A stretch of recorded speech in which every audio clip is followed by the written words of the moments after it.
Bonsoir la famille, j'espère que vous allez bien. Aujourd'hui, on va aborder un sujet sur le nombre record dans les universités du Québec qui est vraiment en baisse. Moi, ça me fait juste penser à tout ce que je vous disais auparavant du fait que avec toutes les mesures qui sont prises au Québec, ce n'est pas seulement le fait que les gens ne vont plus s'inscrire forcément sur les universités québécoises, ça va beaucoup plus donner une forme de dégoût, ok? Une forme du fait que genre, laissons le Québec n'est plus intéressant à plusieurs personnes qui auraient voulu soit faire du business au Québec, soit étudier au Québec ou s'installer au Québec en fait. Parce que dans la communauté afro-caribéenne et dans d'autres communautés, ok, que ce soit les Français, que ce soit toute forme d'immigrants qui ont vécu cette passe-là au Québec, ben, la majeure partie d'entre eux se sentent trahis en fait. Et c'est la raison pour laquelle moi j'ai imploré le gouvernement de penser à l'après-décision. Parce que là, maintenant, oui, on veut réguler, ben, on veut mettre une forme de règle qui va faire en sorte que il y a trop d'immigrants qui sont entrés. Il va falloir qu'on régule un peu toutes ces choses-là. Mais il y avait des gens qui étaient déjà engagés. OK? Quand tu vois le titre, par exemple, sur Radio-Canada qui dit le nombre d'inscriptions d'étudiants étrangers en baisse dans les universités du Québec. On n'a pas dit dans les universités canadiennes, hein? On a dit dans les universités du Québec. Et moi, j'entends déjà des gens qui m'ont dit, oui, mais les immigrants allaient chez vous, mais ça apporte une grosse perte financière au Trésor québécois et aussi une grosse perte en matière de personnes qualifiées. C'est très important ce qui se fait là. C'est pas juste une perte comme ça, non. C'est une perte au niveau de la qualité d'immigrants, mais aussi au niveau des finances parce que les étudiants étrangers apportaient beaucoup au niveau du trésor québécois en fait. OK? Donc, celui qui fait une analyse très terre à terre est une personne qui ne voit pas l'impact que ça va procurer parce que même les universités québécoises ne seront plus crédibles à l'échelle internationale. Tout ça à cause d'une décision politique. Et l'article est sorti hier, le 20, ok, le 20 novembre, et je vais lire les points phares pour qu'on puisse comprendre un peu où est-ce qu'on est en train d'aller. Moins d'étudiants étrangers ont fait le choix du Québec cet automne. Ça veut dire que plusieurs étudiants ont fait le choix d'autres provinces. À moins que c'est moi qui comprenne mal le français. Moins d'étudiants étrangers ont fait le choix du Québec cet automne. Se désolent plusieurs universités qui craignent qu'une tendance s'installe. Qu'est-ce qu'on entend par tendance ici? Ok. Bon, moi je comprends ce que ça veut dire, mais je vais aller chercher pour vous, qui allez commencer à critiquer. L'article dit « Plusieurs universités craignent qu'une tendance s'installe ». Qu'est-ce qu'on entend par tendance ici? On va aller regarder. Ok? On va regarder les synonymes de tendance. Tendance. Synonyme. Ok?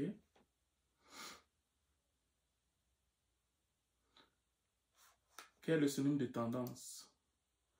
Disposition, facilité, inclination, instinct, penchant, pente, prédisposition. Ok? Moi, je vais prendre plus des formes de prédisposition. Les gens seront maintenant prédisposés au fait que si je veux faire ma vie au Québec, ou bien si je vais aller au Canada, il y a deux choses. Soit le Québec ne sera plus mon choix principal, soit le Québec ne sera qu'un passage pour aller dans d'autres provinces. Moi, c'est comme ça que je comprends cette phrase. Moins d'étudiants étrangers ont fait le choix du Québec cet automne. C'est désolé plusieurs universités qui craignent qu'une tendance, qu'une façon de faire, qu'une habitude s'installe. Elles critiquent entre autres le gouvernement Legault dont les mesures suscitent de l'angoisse chez les nouveaux arrivants sur les campus. À l'Université du Québec à Rimouski, le nombre d'étudiants étrangers a augmenté de façon importante au cours des dernières années. Entre 2020 et 2024, il a bondi de 482 à 1158, une hausse de plus de 140%. L'accroissement n'est pourtant plus aussi soutenu, s'inquiète le recteur de l'établissement, François Deschênes, qui constate un ralentissement cet automne. Sur les demandes d'admission déjà, on voit une baisse marquée. On est passé de 3392 inscriptions en 2023 en 966. Pour l'année 2024, ils sont passés de 3392 inscriptions en 2023 à 967 cette année, en date du 31 octobre. Les nouvelles inscriptions qui correspondent au nombre d'étudiants étrangers qui commencent leur parcours à UQAR a également chuté de 24% en un an. Ok? Monsieur Deschênes y voit en partie le résultat des mesures adoptées par l'université. Maintenant, on va descendre. On va regarder un autre paramètre pour que vous compreniez quelque chose. Attendez.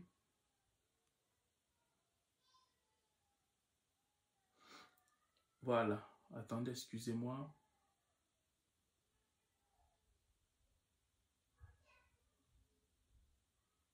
Voilà.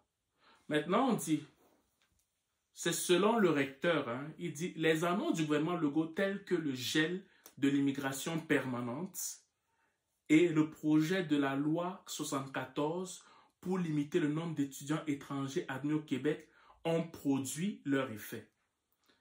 Ça se rend partout dans le monde que, à l'heure actuelle, il va y avoir un resserrement. On va plafonner.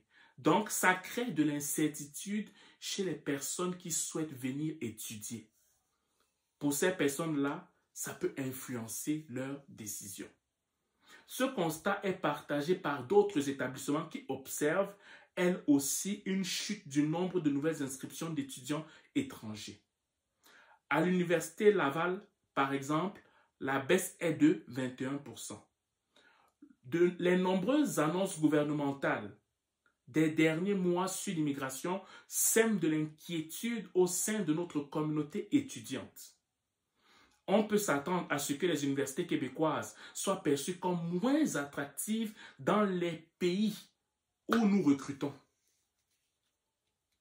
Écrit la professeure Christine Hudon, vice-rectrice aux études et aux relations internationales de l'Université de Sherbrooke, où les nouvelles inscriptions ont diminué de près de 13%.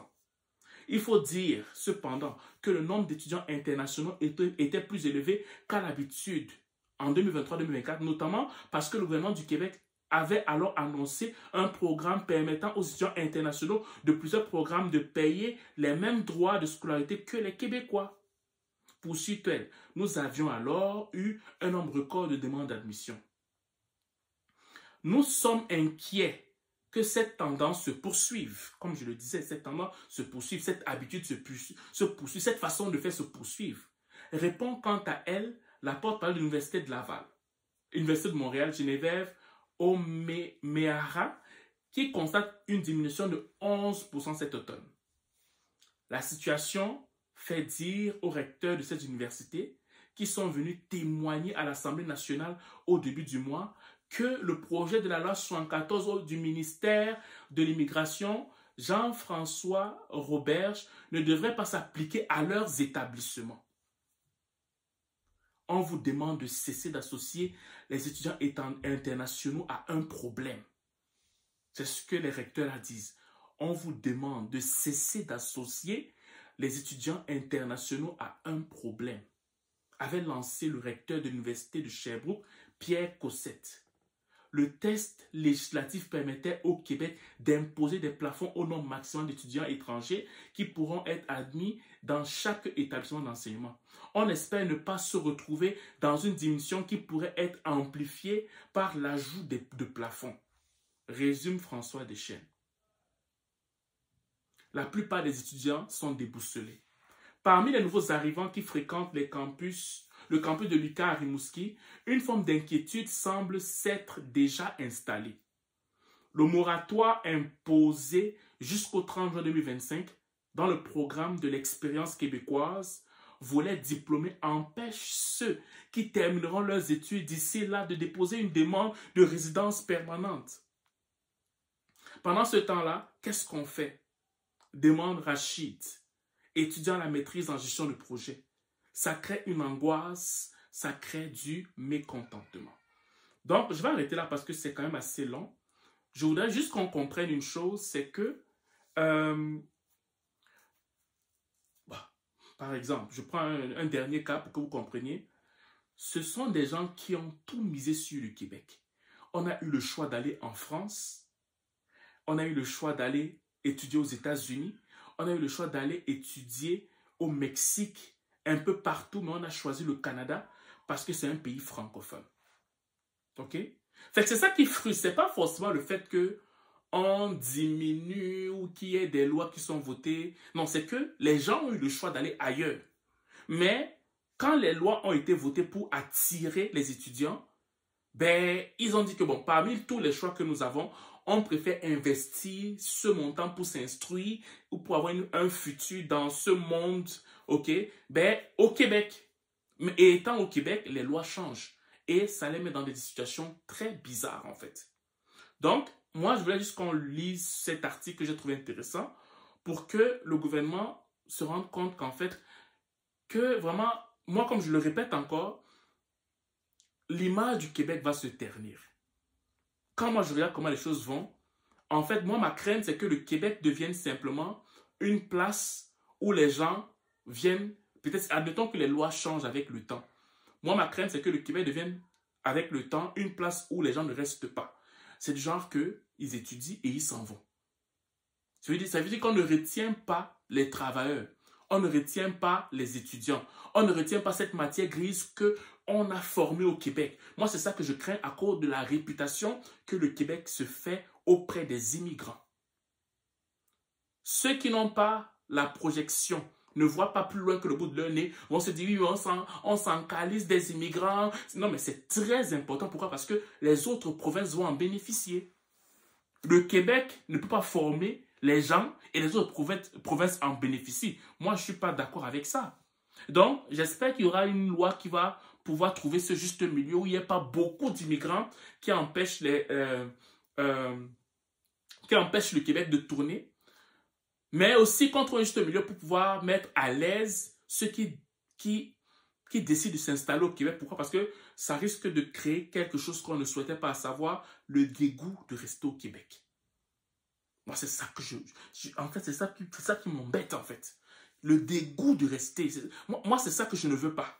Que le Québec ait une réputation, qu'ils disent une chose et son contraire. Moi, c'est ça que je ne veux pas, qu'ils s'installent auprès de la communauté afro-caribéenne, auprès de la communauté européenne, auprès de la communauté de l'Amérique latine, que le Québec, déjà qu'on est en train de se battre pour être une province respectée, pour le français, pour toutes nos valeurs, ok?